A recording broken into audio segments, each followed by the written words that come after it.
ťahá sa z jednej strany na druhú v sinusových diagonálach. Bez topánok, bez ponožky, bez zvuku a ruchu. V hlave mu idú slová z minulých dní, o ktorých premýšľa dnes už 27. krát. Je to podľa vás problém?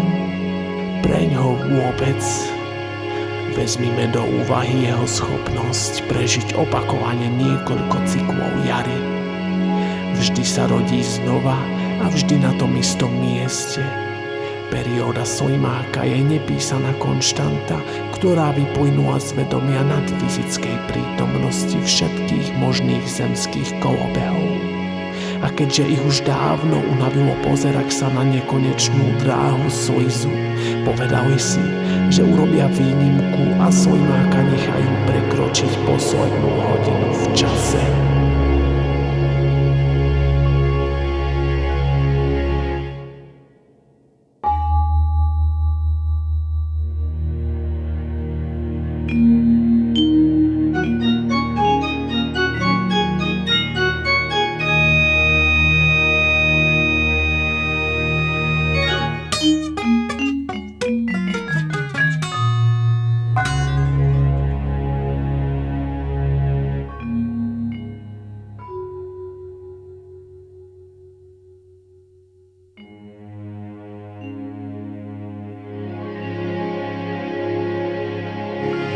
Ak je v ujte, tak cestuje v hlave.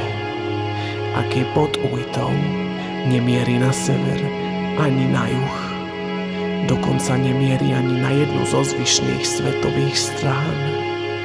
Ak je v záhrade na tráve priepasťou zo zmäkkých mincí, zbiera a ukladá obruč na obruč, betálne kníše sa tak, až skoro nedbanlivo a hĺbavo premýšľa. Bude sojmák niekedy schopný cestovať v čase? Či skôr čas pocestuje cez sojmáka?